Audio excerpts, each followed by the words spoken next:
le renouvellement du schéma repose sur deux socles communs, la gouvernance partenariale et le développement du pouvoir d'agir. Il y a 4 autres enjeux sociaux qui ont été pris en compte par les partenaires qui vont signer juste après. La citoyenneté des jeunes, l'information et l'orientation pour favoriser le recours aux droits, les liens intergénérationnels et le soutien aux familles et à la parentalité. Au cœur des critères qui fondent l'agrément, je tiens à rappeler l'importance que les administrateurs de la CAF portent afin de s'assurer de la mise en œuvre réelle de la participation des usagers habitants au projet et à la vie de la structure. Nous avons aussi à cœur de garantir que l'accessibilité à tous les publics est bien offerte par chaque structure sur notre territoire.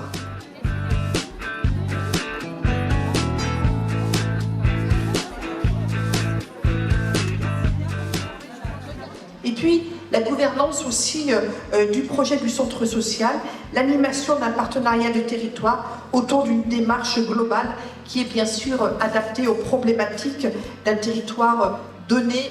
Cette collaboration, elle a permis depuis 20 ans de développer de nombreuses structures dans le département et notamment de couvrir des territoires qui en étaient dépourvus ou d'autres qui étaient plus fragiles en zone rurale, mais aussi dans les quartiers en politique de la ville.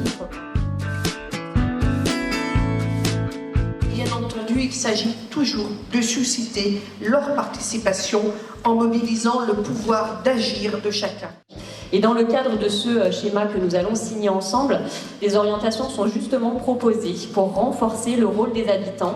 Et l'objectif, c'est bien de répondre à leurs besoins, à leurs attentes sur leur territoire de vie.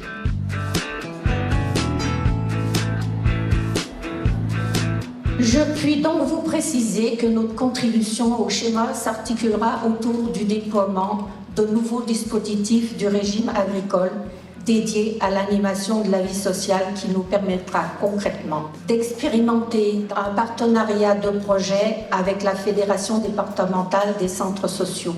La politique de la ville a évolué depuis les 40 ans et la dernière mouture de la loi a dit « Ah, on a oublié quelqu'un de fondamental, les habitants ».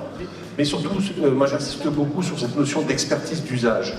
C'est les habitants qui habitent, c'est les habitants qui utilisent tout ce qui est mobilier urbain. C'est eux qui peuvent dire exactement où se trouve la bonne installation ou les difficultés. Alors, la politique de la ville, c'est un contrat, c'est-à-dire des projets qui sont subventionnés en partenariat avec, bien sûr, les collectivités. Et donc, on a besoin, évidemment, d'avoir cette mobilisation de partenaires différents. On a besoin d'avoir des gens qui sont au cœur du quartier et qui connaissent les besoins. Et les centres sociaux sont généralement au cœur des quartiers de politique de la ville.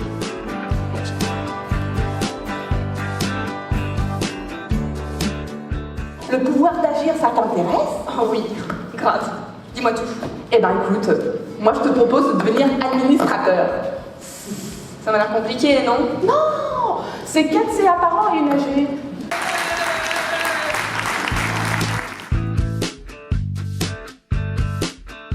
Nous, le centre social de Saint-André-de-Corcy, en fait, est pour moi un outil formidable pour faire du service de proximité auprès des habitants. Donc en fait, la particularité sur Saint-André, c'est qu'on a fait un point d'information sociale donc, qui accueille des habitants qui se retrouvent en difficulté. Donc on agit sur ces deux volets, le service de proximité, ensuite recréer du lien social, remettre ces personnes dans des activités. Vous pouvez un peu dire sur le centre social, là, ce qu'il envisage un petit peu de... ce qu'il accompagne aujourd'hui, est-ce qu'il envisage un peu de développer? Oui, je peux parler d'un projet, c'est le projet des jardins partagés.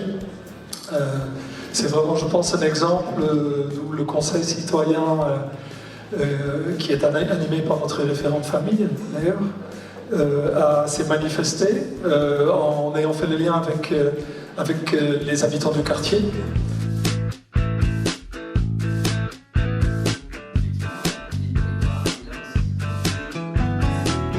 Il a fait le choix aujourd'hui de travailler pour le village de Césarieux, mais pas que. Il rayonne également sur ses villages voisins, en attirant bien sûr les enfants, les jeunes, les familles, mais les habitants de ces villages. Notre écriture est soignée.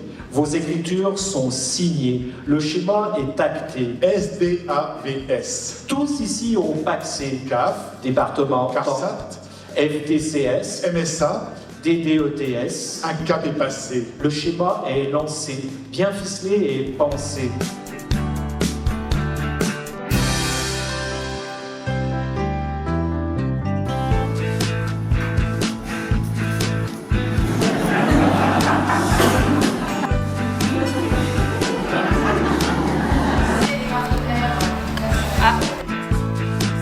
Et on a la chance dans la plaine de l'Inde d'avoir ces entreprises qui font des tonnes de déchets réutilisés. La protection, lien du soutien, aide les êtres humains. Maintenant on mange bien, à l'aide des citoyens. Avec le recyclage, on montre une belle image. La tête dans les nuages, on pense quand même au paysage. La déforestation, ça tue l'écologie.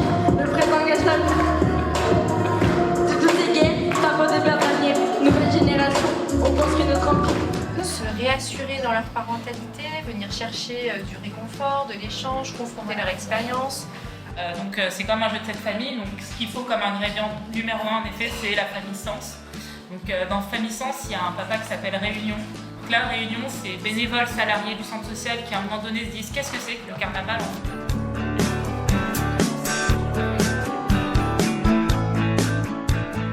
C'est un agitateur territoire qui permet de créer du lien. S'il n'y avait pas de centre social, il n'y aurait pas de fédération entre les habitants. Ça leur permet également d'être acteurs de leur territoire. S'il y a une structure d'accueil de la vie sociale sur un territoire, c'est avant tout pour faire se rencontrer les habitants. L'intérêt d'un centre social, c'est de mettre en avant la question du lien social. Et c'est vraiment ça l'enjeu en fait d'un centre social sur le territoire. Ça permet aussi d'amener des questions de participation des habitants, de prise de conscience de l'importance de la décision collective.